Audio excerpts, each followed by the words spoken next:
Appamada's programmes and facilities are supported through your generosity. Your support really does make a huge difference. You'll find a link for contributions on the website at appamada.org/contribute. Thank you so much.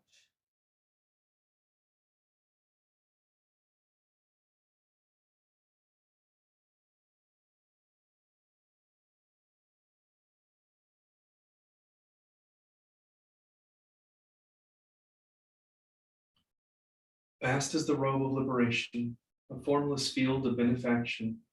Wearing the universal teaching, I realize the one true nature, thus harmonizing all being. Vast is the robe of liberation, a formless field of benefaction. Wearing the universal teaching, I realize the one true nature, thus harmonizing all being. Vast is the robe of liberation, a formless field of benefaction. Wearing the universal teaching, I realize the one true nature, thus harmonizing all being.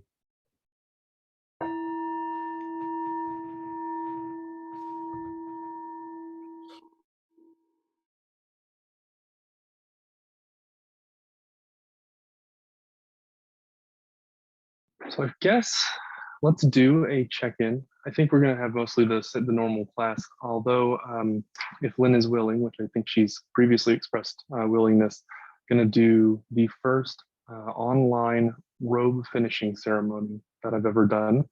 So that should be exciting. And I was thinking to do that at the end, Lynne, if you're okay with that. Okay. So then let's go in a reverse order from usual. I'm going to start at the end of my screen just to give Maria a break. Rosemarie, would you be willing to start us off today? Sure. I'm just continuing on the outside line of stitching. So I don't know if you can see. No, it's kind of like where I was before. Just a few stitches more. Yeah, looks good. Thank you. Great. Shashi, how are you? Good to see you again. Well, thank you. I'm doing well. I'm a little behind. I had surgery 2 weeks ago, so I missed 2 weeks. So I'm going to just do the practice stitches today, and I'm glad to be here. You seem healthy, and I'm glad for that. Thank you. Thanks. Good to see you. Shelley, how are you? I'm good. I'm just finishing the last last line on the face. So I'll be ready to get some instruction on the interface and the lining, silk, whichever you prefer. Wonderful. Great progress. Thank you. MarLa, how are you? I'm experiencing some of the frustration that that some of my cohort expressed months ago about measuring the frame and doing the hair. Some of my hairlines mysteriously disappeared, and I'm trying to figure out how. And I accidentally ran one of the triangles into the seam allowance, so I'm trying to fix it without having to tear the entire running stitch out. But I'm calming myself right now. I was a little bit upset when I first discovered it. It sounds like you understand the issue and you have a path forward. Do you have any questions for where you're at? I may later. Okay, let me know. Julia, how about you? Oh, you're muted, Julia. You're muted. It's nice to be back. Although I feel as if I've been with you because I've listened to all of the recordings, and Maria, I can't say how thankful I am that you do that, because it really does help. You're welcome. You're very welcome. The wizard, Maria. What did they used to say in the Eagle comic? Was it Billy Whiz? And I just loved your experience with the little tricky squares. Yeah, I am finding them quite tricky. Told you. I know you were right, Lynne. You were spot on with that description. Right. Lovely to be here in person. I have been listening to the online and I just wanted to keep up. So I did take some stuff on holiday with me. So I've finished the, Wow. what do we call it? Face. The main bit. Yeah. And then I've laid that onto the interface and the silk, both of which, one of which has fallen on the floor. I'm noticing it's a lot big. The interface and the silk's a lot bigger than the face. And is that correct? And I'm not quite sure what happens there. So I needed some instruction around that. But I got so involved in your last week's session, and particularly Maria's cheeky little squares, that I followed her example and did myself a little square sheet and made me little squares There they are. for the future, because I thought I've got loads of instructions about how to do the squares, but I hadn't got any instructions about how to go on to the next part here. So that's why I've kind of jumped about a bit, but I'm hoping that you can help us out on that one, John. Yes, yes. Well, that can be my main focus today then. Thank you. Lynn, how about you? I'm fine. I'm reminding myself of the Namukibutsu stitch, because one of the things that I found, it's interesting, I think when you get a little bit further along and you're actually not being asked to do it that often, that actually you lose some of the rhythm of the Namukibutsu practice. So it's just lovely to do it again and remind myself of that. And I've completed my envelope and my Rakasu now, so they're both sitting here. And yeah, that's Right. where I am. So do you have, if you're, are you comfortable, or do you have stuff to do for the full session? Will you stay with us, or would you like to do the ceremony and be able to go about your evening? I can stay with you for the full ceremony, for the full session. I can practice some more of this. Plus, which is nothing to do with Rakasu, I happen to be making a little outfit for a toy orangutan at the same time. So, Wonderful. So I can be doing that as well. But it'd be lovely to just sit with you all. Thank You're you. welcome. Yeah. You'll have to make him a little Rakasu as well, Lynn. Well,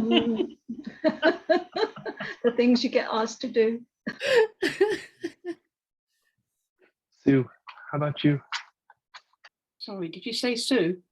I did, yes. No, sorry, I thought Claire was next. I'm fine. I've completed joining all the pieces. So similar to Julia, is yeah, eagerly looking forward to some guidance on putting the interfacing and the lining on. So that's where I am with it. Wonderful. Yeah, thank you. Great. I'm so glad that there's always two people who are, at least two, three in this case, people who are at that phase for the next explanation. That's always a treat. I don't feel like I'm, keeping everyone hostage. That's my feelings though. Claire, how about you? Hi, John. First up, just to say it's very hot here, and I have a bit of a cold, and so I'm going to keep drinking water through the session. My understanding is it's okay to drink water during practice. Yes, it is. Great. You can even have tea or coffee if you need to, for your throat or something. Just do it away from your sewing, so there's no risk of staining. Lovely, thank you. And then my sewing question is, I've been working with the length of the straps, and I had a helpful consult with Lynne, and then I've gone rogue in just how it makes more sense to me. And so what I've done is I've cut the whole length to the correct width and then pinned it to the Rakasu so I can see it sitting with the strap rather than measure something and then measure the fabric. Sure. And so I just wanted to show you where it's sitting to check that that is it's looking sort of like the right.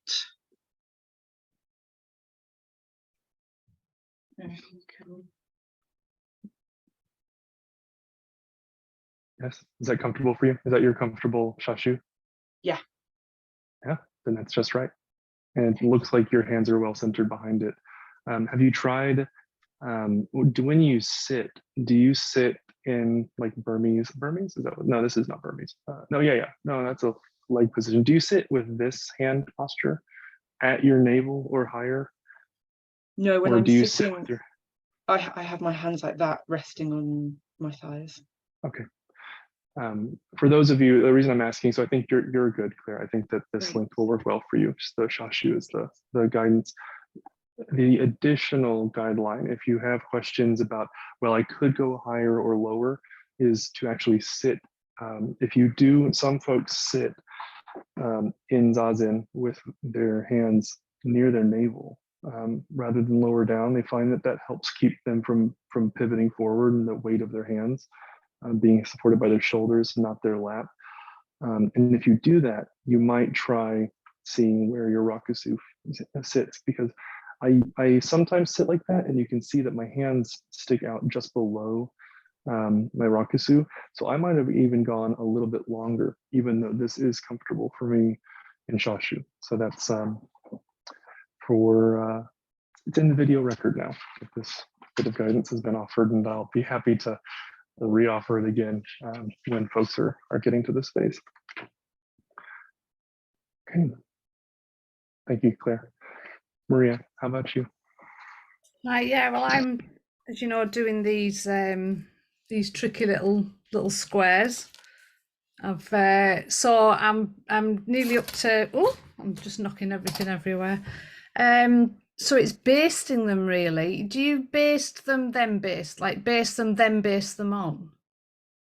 I think generally if you baste them while they're free, then you pin them to the frame as a basted thing. And the reason for that is you might want to adjust again as you're going. And then the other option is to pin, then baste to the garment itself. Those are so I don't see a reason why you could not baste then baste, but I have never seen a teacher offer that guidance, and I'm reluctant to be the first. Yeah, I guess it's just adding an extra step, isn't it, that you probably don't need. I think basting them and then pinning them sounds about right, maybe. Oh, Lynn, yeah. Lynn? Can I offer something? I can just tell you how I did them. If that, I don't know if that's any help. I found that actually it did help me to baste them, because once I've got them in position, once you start to sew them, I found it hard with them pinned. So I found that actually basting them, when you baste them onto so I basted them before I put them on, and then I basted them in the middle of the square once I've got it on, because when you do the sewing, when you do your Namukibutsu stitch, it's really close to the edge, isn't it, John, of the square, and there's very little space. So you want to leave as much of that space as you can when you've attached it, so that you can do it as close as you can to the edge of your square. So you did a perimeter based when it was a separate piece. You then did a kind of cross base in the middle to affix it. Okay. Yeah, that sounds like really good guidance. Exactly so. Thank you. Yeah, I'll give that a go. It sounds good to keep it steady, doesn't it? To do that middle baste as well, to stop it kind of, because otherwise you kind of might not notice it's tipped a bit. So I admit, I want to be transparent that, and I think I've said this before, that I am new to the method of basting them when they're free. I was taught, and I originally did the pinning them while they're free, then basting them to the garment. So I'm learning here as well. I do recall where I learned about the baste first method.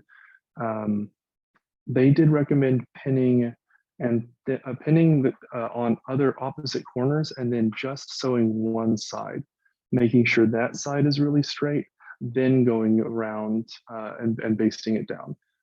I think, Lynn, you reminded me that that was what Valerie Beer, if I remember correctly, that's her guidance. And I have an audio recording I could go try to hunt down. But so that's yet another option is sew the frame, one of the sides that's closer to the frame, so not the inside edges, the outside. Sew one of those two first, then baste was the way that she always recommended doing it to help it be fully squared on all sides. And that's just confounding it further, just giving you even more embarrassment of riches. Yeah, it's good to have some guidance on it because it's like it's so many ways you could approach it.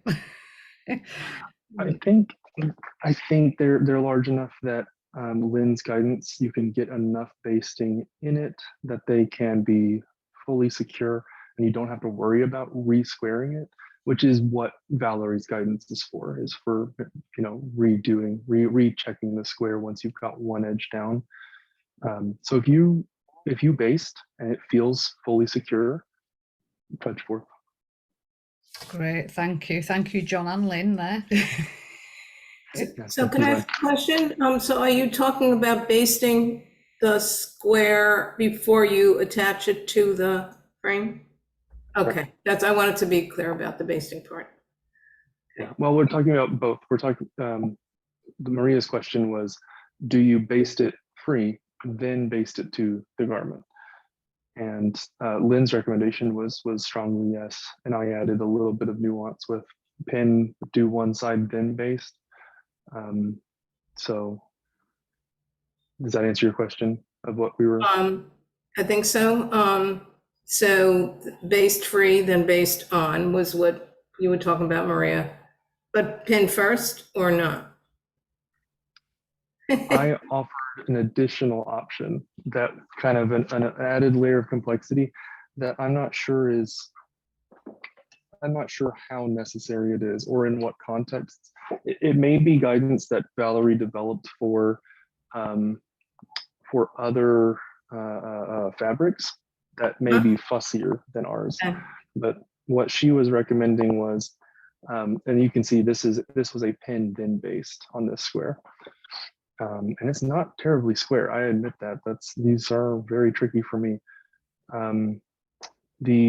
What her recommendation was, so you baste it. So imagine this is free and not basted to the garment. Okay. You then put a couple of pins in away from the frame side edges. Mm-hmm. You sew down one frame side edge, being very careful the whole time that it's staying very square to the edge that you're going along. Then you baste, and that having that one stitch there can anchor the rest and help you give a basis for that square. Thinking on it now, I'm going to say if you want to do baste then baste, do Lynn's method, because this material I don't think is so fussy that there's really anything gained by that. Pin this side, then that might be something more for like a teacher Rakasu made from silk or a linen. Got it. Something special. Something special. Yeah, something other than what we use. Other than what we're doing. Okay, thanks so much. Sure. John, can I ask a question before you get started? Yes, please. It says in the instruction that this should be thread that is the same color as the garment, and I don't have any of that. Can I just use the thread I'm using, or? I think so. We generally avoid, I've given a lot of thought to this because silk is hard, it's hard to find the ahimsa or non-killing silk. But that said, being remote from each other, it's unlikely that you're going to be able to share the Rakasu thread with a sangha or something after you're done, and you're going to have a lot of thread left over. So I think it's better that this silk gets used, even if it's being used in non-showing parts. The only time that you will need, and so perhaps you may need to buy some, you will need matching thread for the straps. We're looking at the cross section of the straps from the outside. You will need matching thread for that phase, and that phase only, I believe. So, So the short answer- matching thread number I couldn't find on the thread tutorial. Okay, Is there a number for the matching thread? let me take a note to get that for you. Thank you. If anyone knows, feel free to shout it out. I know we have people I in here have one, using, John. Yeah, yeah, in cotton. 315 minus. Is that that's blue spool? That's blue. So that's Green. silk, I believe, right? That's a silk 315. Yeah. Okay. That's what I have too. So it looks like that was what y'all were using there, and that's what you have, MarLa, as well. 315 silk. Okay. So then it seems like that's John, a good pick. Yeah. can I just come in? I've only got half a reel of silk because I was sharing it with you, Trudy. So am I okay using the polyester that came in our pack, which is the blue? The one I wear is polyester. So yeah, that would just be on the hidden stitches. Yes, if you can. Yeah. Okay, thank you. I may be excessively permissive. Peg was pretty strong that traditionally we use silk. However, she allowed me to use polyester because at the time I was very strongly vegan, very strongly into non-harming principles when it comes to that sort of stuff. And I couldn't find any of our colors in non-killing silk. And if it was an exception that could be made for me, and I am now the instructor, it seems like I should be, I should extend that same courtesy to others. So for today's demonstration, this will be the face material. So this will be your sewn blue cotton with all of the patterns and lines. And this will be either, or for now, interfacing, but can similarly use it as the silk piece. So for this phase, you will be pinning in the center first. And I want to point out now, before we get further, you will not pin the center when you're working with the silk. That even with these extra fine pins that I recommended for the new cohort, any pin, any needle point has the risk of being too visible in silk. It's just such a easy material to mar that way. So just want to say it now before we get started in case I forget. On the silk, you will not use a pin in the center of the material. For now though, we will be using a pin. And what you're going to do, I find it easiest to do because the interfacing is larger. It depends on how sheer your interfacing is and the color of your tabletop. You may be able to do this upside down, but if you have a very thick interfacing, you will probably find it easier to put your face, and this is face up, so you'd be able to see your Namukibutsu stitches face up, and you'll have interfacing underneath it. And what we're going to seek to do is center it, very as centered as we can. Try to make it square so that the exterior lines are parallel on every side. And at some point, you may need to trim. If a measurement was off, if you sewed, if your face is a little bit smaller than common because of some way that you folded it or something, or perhaps Anne or myself or someone there in the UK, there was a mismeasurement on your Rakasu. There is a phase where you may be asked to trim off extra interfacing, and you really only need enough interfacing to make it to the middle line of stitches. it is not essential that the interfacing extends all the way to the very outside. The goal is that it's roughly the size of the finished garment, but that often is not the case, and that is perfectly okay. So you'll work to center the Rakasu on the face. Use a ruler to just kind of check as you go. If you have a small ruler that's nimble, you can just quickly check all of the sides and see if everything is aligning. The number that, if you see two different sides have more than 4.2 centimeters from the seam allowance line. So on the face, that would be, I'm referring to this line here, the seam allowance at the edges of the completed panels. If the distance from those seam allowances to the edge of the interfacing is more than 4.2 centimeters on two opposite sides, that's a sign that the dimensions on your interfacing may not be correct, and to take a pause. So that's a good check, just kind of a a quick little truth check. Let me see if I have.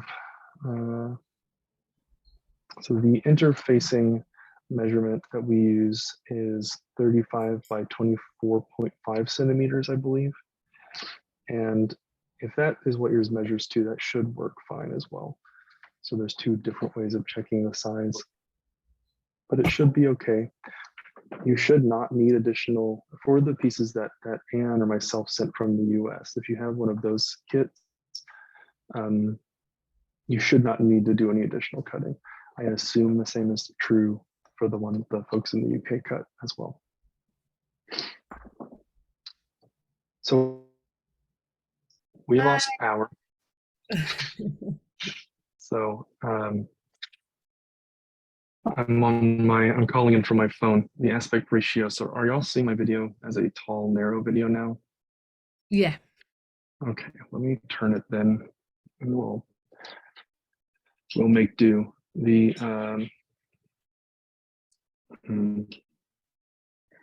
really unfortunate. My house's electricity is back on, but our internet service provider appears to not have power yet. My Wi-Fi is just reporting no internet.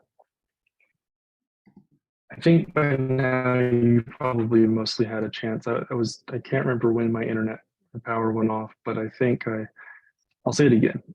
This squaring doesn't need to be precious. It doesn't need to be exact. This interfacing is a structural component. It helps both give stiffness to the garment a little bit, and so that it has a consistent sort of feeling in your hand. You don't feel when you're moving it that the face material is separate from the frame material, that it's one continuous sort of piece of fabric is somehow unifying this, and it really is. That is that interfacing. So it's not, and again, it doesn't need to go all the way to the namikibutsu on the outside. I think on mine, it probably, some of these stitches almost surely do catch the interfacing, and some of them probably don't, because the interfacing may have been cut, with a wavy edge, and it does not affect the finished garment. So you needn't be precious at this phase.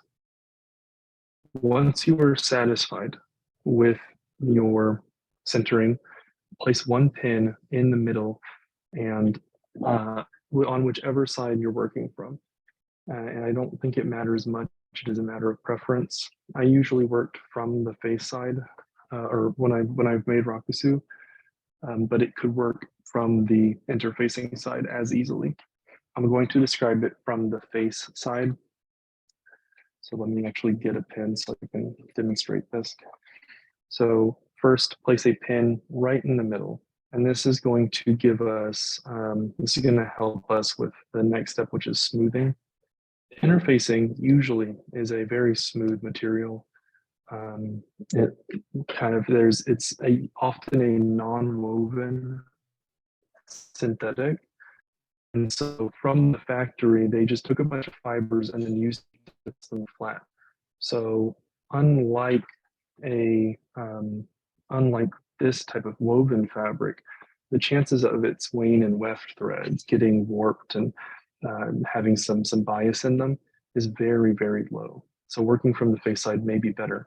Once you've placed your pin in the center, the next task is to flatten and smooth the two pieces so they're as smooth and flat against each other as possible. The purpose of this is, as I kind of demonstrated before, you want this whole one piece of material, this whole one garment, to not have bubbles or puckering or other signs that there's excess fabric built up, causing a little hill in areas. And this phase that of flattening the face against the interfacing is an important step toward that. So kind of, I think the instructions even have recommended, smooth fabric out to the side, which I take you're smoothing the fabric against the interfacing so that they lie flat against each other. Once you have done that, place a pin. I recommend at the edge, which I assume to mean the middle of the edge. And I think that is what I would recommend as well, because you're using that pin, almost the tautness, the levelness you're trying to secure from middle pin to this middle pin, you're trying to secure kind of how taut that is. So place a pin in one of the edges, and this is going to be going into the seam allowance of the face. I wish I had the actual piece to show you, into the seam allowance of the face through both layers of material. You're pinning them to each other. If you would like, I think it actually makes sense with I mentioned before my preference to sew with excess fabric toward me, not away from me on the Rakasu. Normally I'm the opposite because you often have a lot more material than you want sitting on your lap. You pin, I would pin facing inwards towards the center, because that's how I'm going to be sewing, is around the perimeter that way, as opposed to coming from that side. And I always want to sew so that if I arc my hand this way, I'm not going to get poked. So place one pin at one outside edge, and then do the opposite edge, and do the same on the right and the left as well. And if you've ever fastened lug nuts to put a tire on a car, or any other sort of, if you've ever heard of the star pattern of trying to, kind of randomize the order and alternate where you're tightening down, it's a similar process here. You want to do opposite edges, and then you're going to want to do opposite corners, and then fill in the gaps until you have about one pin every inch, roughly, or every I think 3 centimeters or so. You just want to make sure that you're well pinned and that it's flat and that it's taut. Those are the goals. I feel like I've been not concise, which may be confusing. How is everyone doing with that guidance? I get it. Very good. I think Stu and Julia, y'all were also asking about this phase. Is it clear to y'all? I can't see your faces, by the way, on this phone screen. It's I can only see my own view. Yes, thank you, John. I think I've got it. Yeah, it Good. seems to be coming on all right for me. Thank you. Good. So the running stitch, which is for anyone who's not already a sewer, is a simple, no back stitch like we've been doing. It's simply you go down, you come up, all moving in the same direction. Do a relatively tight one, maybe, I don't know, 4 millimeters long minimum, or sorry, minimum. If it's Well, that might be pretty tight, actually. Let me think about millimeters. I think a centimeter, at least a centimeter long stitch along the perimeter should suffice. Try So to John, get at that stage, we're putting that stitch within the seam edge, aren't we? That's right. And Yeah. try, if you can, try to, so there is a phase, if you read ahead in the instructions to the beginning of section 4 on frame, there is a phase where we remeasure or redraw the lines of the face, because all of your seam allowances may not be perfectly aligned. The corners may not be perfectly square with each other. This corner to this corner may not be perfectly square. So we redraw a rectangle at one phase, and that can go 1 to maybe 3 millimeters into this centimeter seam allowance. So if you can, try to be at least halfway into the seam allowance with the stitch that we're doing now. So rather than be real near to the seam allowance line that's drawn, be closer to the edge if you can. So the guidance for, I'm going to verbally describe the guidance for the silk because it's almost the same. The guidance for the frame or for the silk is simply the reverse. So you will take your now pinned, fully pinned and fully sewn face and interfacing piece. You'll flip the whole thing over, and then you'll put, and so now this is the silk. So now then you place your silk on the interfacing. So the frame is at the bottom with the namuke butsu stitches facing towards the tabletop. Then you have interfacing that is sewn to that, and then you have your silk piece. And every step of this process is the same, except for a couple of key details. And it depends on the size of your silk. So don't pin the center. You'll start by pinning one of the edges and then flattening from there down, flattening from these 2 pins out to one edge, pinning that edge, flattening out towards the other edge, pinning that edge, and then adding the rest of your pins. And you will also do a running stitch around that. If your silk is very large and gets very near the,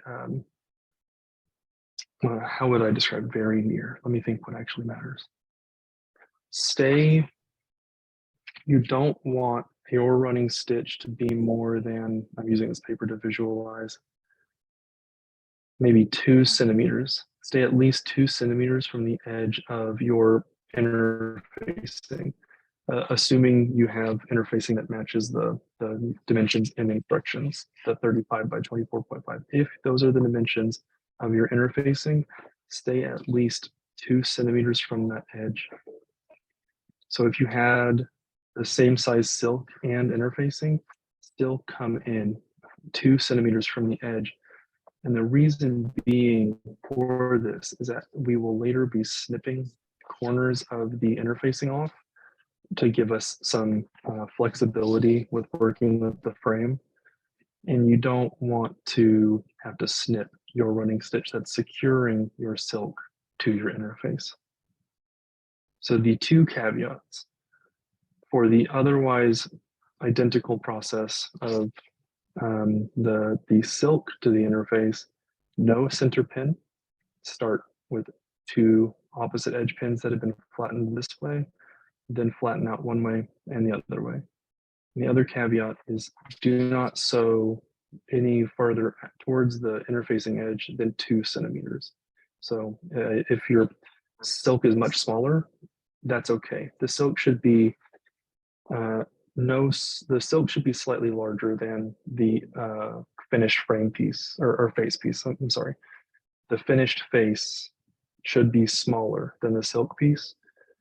But other than that, there's no other limitation on the silk. So those are the 2 caveats on how that is different from the face to the interface. John, it's Shelley. I'm just wondering, it says to make sure that you have the correct side of the silk facing up. Mm. And so you sent this to me, and did you pin the, like, I can't really tell which is the right side and which is the wrong side. The silk that we use, I think there is a very, very slight, there's a little more sheen to one side than the other. The reason this can matter is either the sheen and finish of the silk, or how the, and this is a great question, Shelley, or how the starch was applied. If the amount of starch was relatively light, spray starch, you'll want to make sure you're on the side with the starch, which can reduce the sheen. That can make it look more matte, which is confusing. And Shelley, I know that I prepared your package, so I can say I saturated that whole piece of silk with starch, spray starch. So there's no concern. You can use either side based on whichever one you think is more attractive. They will both be adequately starched. For our folks in the UK, oh, sorry, go ahead, Shelley. I also, in the shipping, there's a little bit of creasing on the silk. Can I iron it before I attach it? You can, yeah, that's a good question too. That's actually pretty common. Do you have spray starch yourself? No. Okay. Then do you have an iron that has the spray button on it? Yes. So lay out your silk and lightly dampen the entire surface, as lightly as you can, with still covering most of the surface. And anyone who's worked with silk is probably aghast at this instruction, but it's really effective for getting the silk out, and we don't care if it shrinks a little bit. So once you have fully dampened the entire surface, and this is the same thing I did with my spray starch, by the way, you will then iron the piece dry. Do not stop ironing, and cover the entire surface as evenly as you can. Just keep going until it becomes dry. You'll have two opposite corners that will start to curl in on one side. At that time, flip the garment or flip the silk and start ironing from the other side. When the other corners start to curl upward, and this is normal, then flip and iron from the other side. And keep doing this until the piece stays pretty flat. And it should take, from the moment you finish dampening and start ironing till the end, it should take less than 3 minutes total. Make sure the iron is on silk. Once it is fully dry, you don't want it to overheat. I think that's really about it on guidance. Were those instructions clear to you? Thank you. Very good. Just being with you all has really calmed me down. When I was sewing by myself earlier, I was just about ready to jump off the roof. Well, I'm glad we've All stopped you. calmed me down. That's good to hear.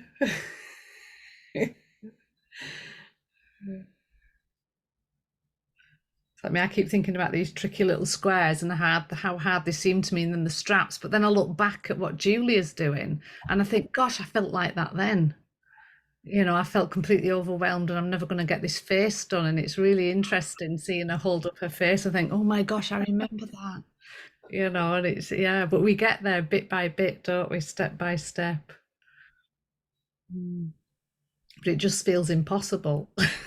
I remember when Lynne was doing the frame and she did her own like mock-up of it with other fabric. I wouldn't be smart enough to do that. It certainly put me on alert. This is critical stuff. I have to say, Maria, you're talking last week about your little squares. It just so motivated me. I just had to get on and do some. It was amazing. It was just like, wow, you've excited me about the little squares. Oh, well, I'm glad. And I had no idea how to move on to this next bit, but it was yeah, I wanted to get on and do some, but they are tricky. That's we've got to grab that bit when we feel the movement, haven't we? And Lynn, I'm guessing because I'm about to do running stitch on the straps that I begin with a knot. I think I did. Whether I was supposed to or not. Well, I'll be in your boat. It's a whole other matter. It's not, they're not visible. John, Yes. would it be okay if I jump in with a question about the frame? Are you Please in do. the process? Yes. Thank you for reminding me. Yes. Let's So I'm folding down my ears now, and the instruction is to do the first one from the corner where the fabric comes together. First one is the right hand ear comes toward you, and the left hand ear goes away from you. But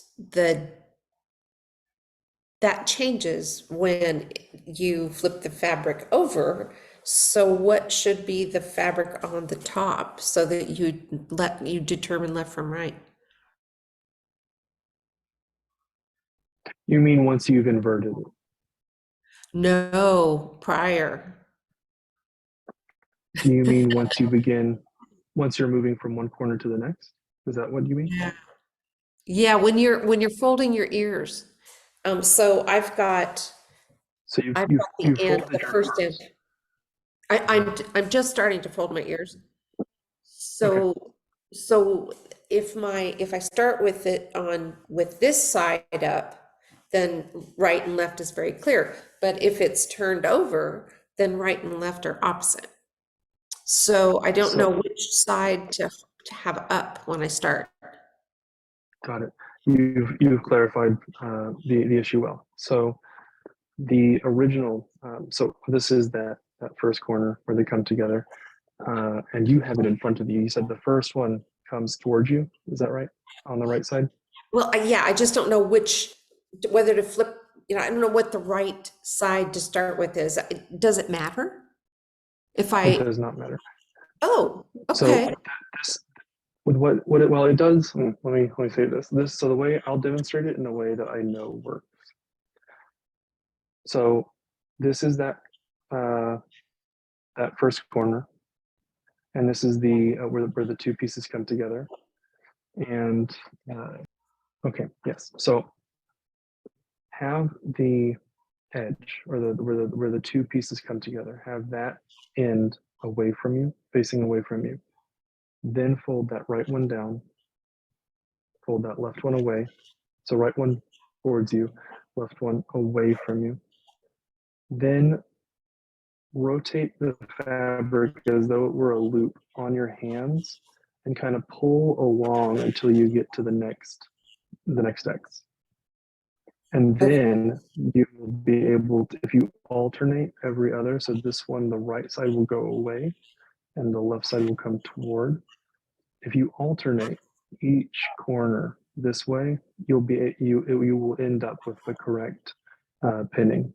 And then once you're done, you can you can go back to the very beginning and check again.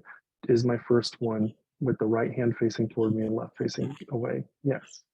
Go to the Okay, second so one. it doesn't matter as long as I start with my upper left-hand corner where the pieces come together originally. It doesn't really matter which way I turn it as long as I correctly follow the rest of the instructions. It turns out the same way. Yes, it turns out the same way. It just needs to alternate. Right. As long as I follow the instructions, then it doesn't matter which way I start with what side up. And the hera is what's on the outside. Yes, that's right. There's no visible chalk. The chalk is on the other side. Right. Okay, that was all I asked. That was my only question, was which side needed to be up, and it doesn't matter. No, it does not. Great, thank you. One piece of guidance for you, Maria. that you're getting started on these little squares. I recommend at least, so normally I recommend 3 times the length that's going to be sewn. Do 4 or maybe even more on these squares. Right, great. Yeah, I've got me basting. My Oh, little that's good. squares basted. Look, and it's really square. It's like amazing. It's actually a square. Which method did you end up going with on the other side? I've just basted them round the edges, but when you come to the corners, just straightening them out and just rechecking them before basting them to square them off again, you know, just to make sure. Sure, yeah. Check and double check. What did you? How did you fold them? Did you I fold do the them. pocket fold? Go on. The corner in first or the sides in first? I put the sides in first and then over, and then I've where it looks like the corner's over a bit, I've pinned it back with the basting. Okay. Yeah, that's so you were able to get the basting. So you did the method and the instructions. This is as much for me and for the video as it is for you. You did the method and the instructions with the little half fold, kind of quarter fold, and you found it was okay to baste that. You were able to keep that basted down adequately. Yeah, I took the pin out and then held it down with my nail and then basted it through, put the needle through it to hold it down, to pin it down. Wonderful.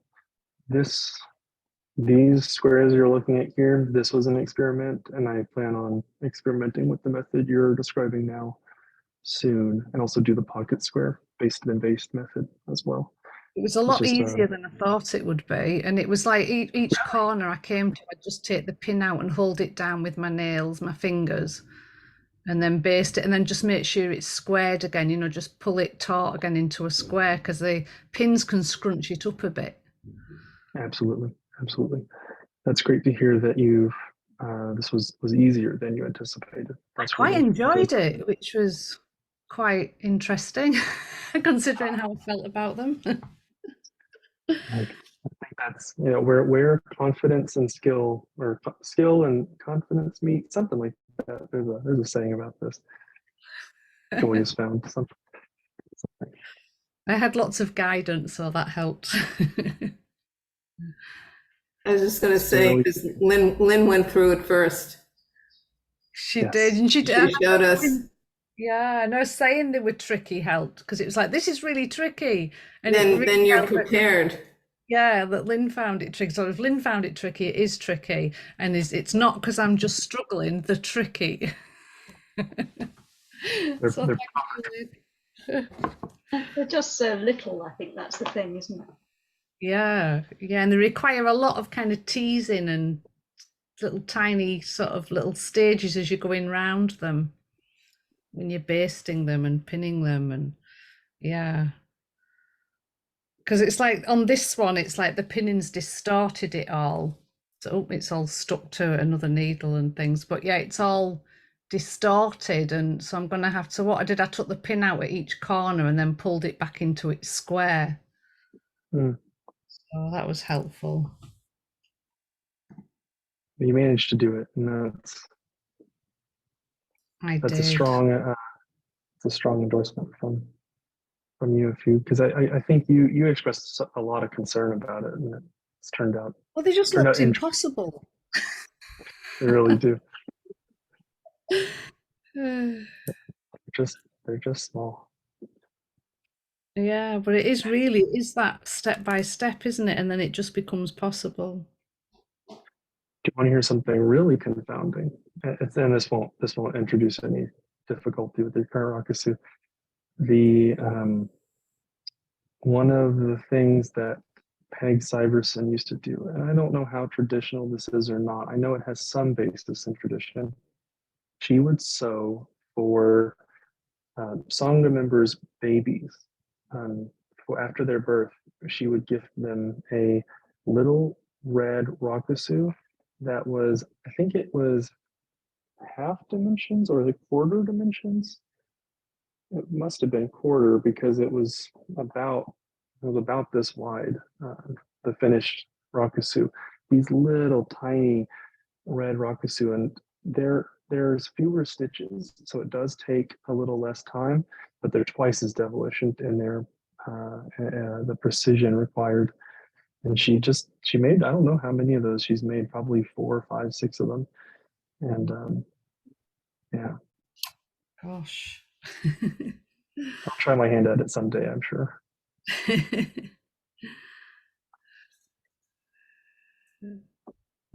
So when we're having difficulty, we can think of Peg with her teeny one.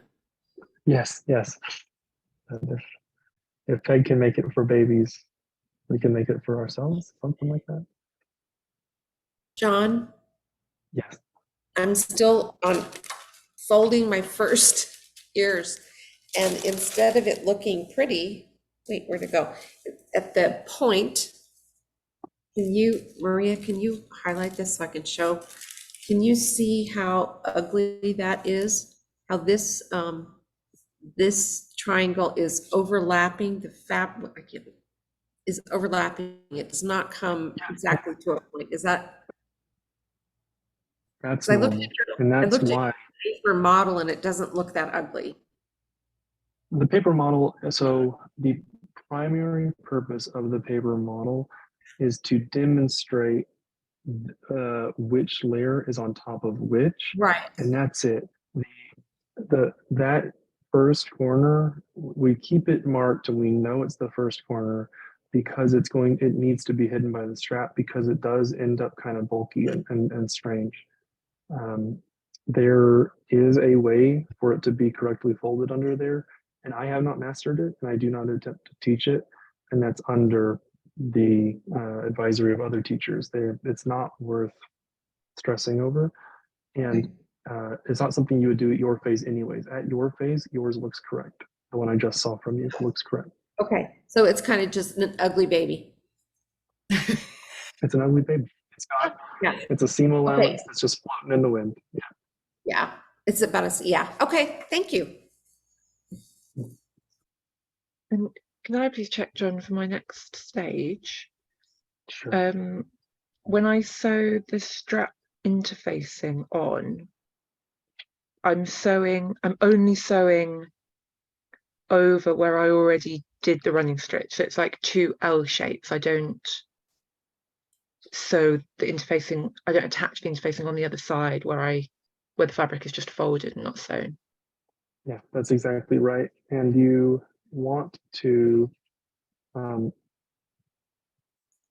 yes, the way I did it, I was really careful for this Rakasu that I'm sewing now. I demonstrated, no, I did not. Where did I do that? I thought I demonstrated this somewhere very carefully in video that we may be able to find in one of the previous classes because what you're describing is important. And I admit my attention was split. I was looking through my documents for that phase. And so I've missed the point of your question. Will you repeat your question and exactly what you're confirming? Yeah, of course. So my understanding that I'm checking is that when I pin and sew the strap interfacing, I'm only sewing in the same 2 L shapes that I've already sewn. I don't sew the other side of the interface, which lies on where the fabric is folded rather than joined with stitches. So you actually are not sewing the L shape. How long is your interfacing compared to your straps? There's an issue with some of the straps from your cohort. I've not. Are they I've not yet cut the interface to length. I was going to cut it to the same length as the strap minus the seam allowance. So maybe I don't sew on the end. Right. That's right. You won't do the L. You'll do the entire length and just the length. And don't go into, does that matter? Yeah, oh yeah, of course it wouldn't matter. So yes, just the seam allowance itself. And what I found helpful in the instructions, and that's what I've been looking for this whole time, there's a rather confounding photo of this step that was Yeah. not clear to Anne, myself, and we've decided to abandon that particular method. We understood what it was trying to ask for finally, but we couldn't replicate it consistently. So what we recommend doing, we actually recommend, gosh, I'm just going to demonstrate it with a couple of pieces of fabric. So, so you fold over your envelope or your strap. Yeah. So let's imagine that this here is the seam allowance of the long running edge of your strap. Yeah. That this is the seam allowance at the end. So you actually will place the interfacing this way. You won't directly overlap it. Instead, you will place it on this side, and you'll just want to make sure that you have about 1 millimeter from that herald line into the seam allowance for just so that you won't get interfacing caught when it folds over. But otherwise, that really simplifies the guidance versus what is shown in an image in the instructions, which I cannot locate, don't say it for the life of me. It's like page 9 or 10, I think. I didn't understand that. Okay, here we are. So you see, that's what the instructions show as how Yeah. to attach this and so. And we found that excessively fiddly and not essential to the construction of the garment. And they may also, it looks like they actually have it at as the same length, which we have chosen not to use. Let me just get a little piece of paper. I want to be naughty and use thread shears for paper and hope I don't die and burst into flames from it. Yeah. But they're my little shears. They're not my, I never will cut full garment with these little things. So the instructions have it almost, it should have been the same width, have it almost like this is what these instructions, this image in this instructions is showing. And we found it easier to sew the interfacing like this. Oh. Is that right? Yeah, because at that phase you will have had, yeah, yes, that's right. That's the issue, is because you have already tacked the corner for that square corner at this time. Yeah. So by this point, you've got that tack there, and that's where the confusion and complexity comes. So you will have this edge down and this edge over, and the instructions are trying to have you sew it where you're holding it kind of like this. And what we chose to ignore that. And once you've got this corner done, to just sew it like this. It's so much simpler than to try to pin it the way they've shown in the instructions. This edge is not sewn or ironed until you've turned it inside out. So it's really easy to kind of just let it naturally unfold and not attempt to do this strange tempting shape that they have in the instructions. Is that clear? Or perhaps will it be clear once you're doing it? I think it is. So what I will see when I'm sewing is, if I'm looking at it in the same orientation as you, I have the bulk of the blue strap, and then I'll see 1 millimeter, and then my interfacing overlaps the whole seam allowance, and then I'm just sewing a millimeter into the seam allowance through the interfacing. Basically, yeah. That same running stitch. The running stitch that matters for let me work hard on your running stitch to actually close this seam. The first running stitch before you do the interfacing, work hard to make that one straight and tight, because that's the one that will determine the shape and finish of your straps. Yeah. Then when you're attaching the interfacing, that one can just be just a functional, strong running stitch, but you need fuss too hard about how straight it is. It just needs to be in the seam allowance. No precision really required as much. But I guess then, so then it sounds like my running stitch for the interfacing should be below the running stitch that I've already done, so that is the one that becomes is the most outside one. The opposite. Let me confirm.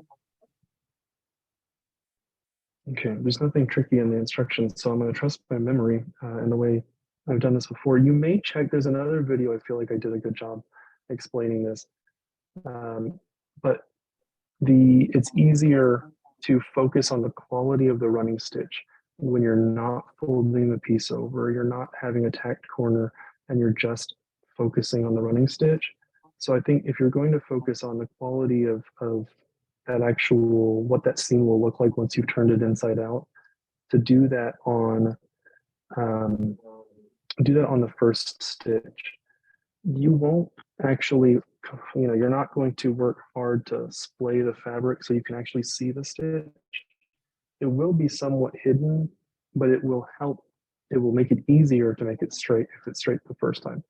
So let me describe it from the top real quickly. So the first thing, you will do your pinning, you will sew your seam allowance lines, the running stitch, make it careful and tight, 2 millimeters outside the hairline. You will then fold and fold. You will tack that corner. And then you will put your interfacing there and do a running stitch. And looking at it now, I'm having doubts about if we do the running stitch in this end seam allowance. When inverting it, no, it can cause an issue when inverting it, I think. Maybe? No, it wouldn't cause an issue. Would it add particular strength, or I don't know. Lynn's done this. Lynn, do you remember what you did? So we're talking about once you have folded down these two edges on the strap, you've done the first running stitch, and then you folded these down and tacked that corner, and it's time to attach the interface. Did you sew a running stitch on the end or just along the sides? Do you recall? I think I just did it along the long bit. I think that's what I do too, and I'm having doubt now. So let's do it just along the long bit, Claire. I think that's the way to go. You can double check in that previous video if I mentioned the end, but I'm pretty sure that's not part of the, no, you don't need to do that. You don't, just the edge. I'm confident again. Thank you, Lynn. Okay. Are you confident? I'm confident of that. The only thing I'm now a bit confused on between a couple of seeing when you were holding the bits together is whether I do what the instructions say, which is to fold the seam allowance over and then place the interfacing on it and then sew through the interfacing and 4 layers of strap. That's what the instructions say. But then it looked like when you were explaining it, You'll only need to do that in that tacked corner if you've tacked it first, I suppose it would be possible to do the interfacing this way and then circle back and tack that corner, which actually may be much better guidance. That may be easier for, especially for the less dexterous. That is probably going to be a lot easier for them to sew it unfolded with the long edge still out loose, and then go back and tack the corner with the interface already attached. That's probably easier to do than to tack that square corner. It is more material to work with that tack though. So I think that's the crux of the matter. I think either is acceptable, either tacking, then attaching interface, or attach the interface with this edge free, and then circle back and tack. Depending on how comfortable you think you'll be getting into that corner with interface already attached, which requires dexterity and vision. Okay. And probably some dedication. Is that okay? Yeah, thank you. Yeah, I'll look out the other video. I'm aware of the time with the ceremony for Lynne. Yes, oh gosh, thank you. I was supposed to start 5 minutes ago. Let me see if I can actually, we don't have, if anyone is willing to stay late, I'm sorry for pushing the time like this, y'all. It has been a confusing meeting for me. I'm gonna try joining from my other device, Maria, if you can let me in, please.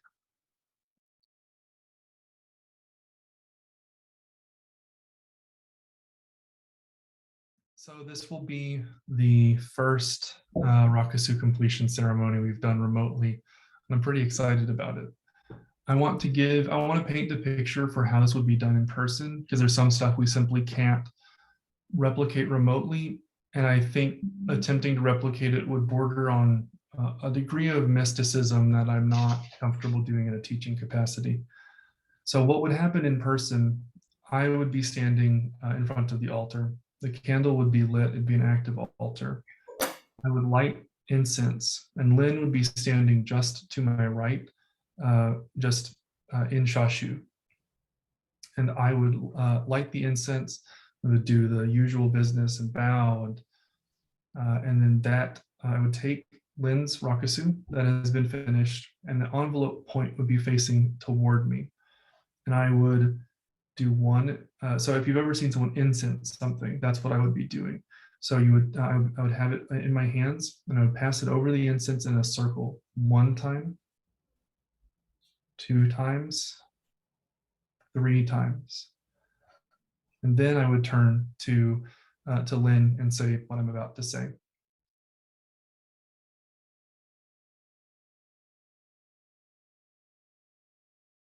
Lynne, having used a pattern created by Buddha and Ananda, you have sewn Buddha's robe. When you receive the precepts from your teacher, this vow and these robes will nourish and sustain you and protect you. It has been an honor teaching you this practice, and I thank you for your dedicated attendance to this practice. Will you receive this Rakasu? And then, yeah, you take it.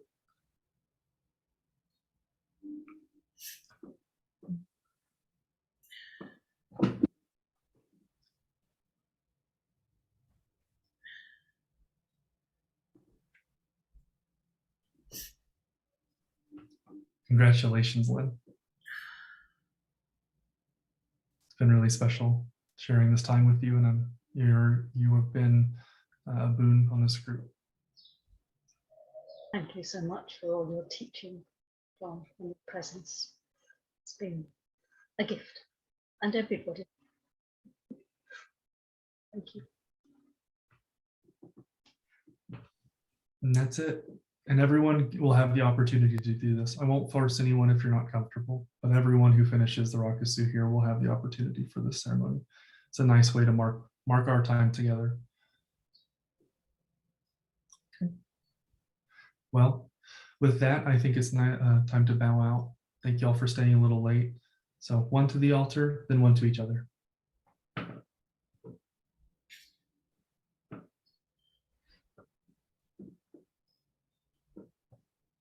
Thank you, John. Congratulations, Lynn. Yeah, congratulations, and thank you for all your help as well. You're an inspiration and have been since day one. All your tips, Lynn's top tips, as they've been named. Thank you all. You can always ask Lynn because she's done it. Yeah. Yeah. That has a better memory than I do. Normal I class know next whose week. door to go knocking at now. Normal class next week, by the way. I just want to make sure everyone here heard that. Okay. Thank you. Great, thank Bye. you. That's Lynn. Bye. Bye. Bye, everybody. Happy sewing.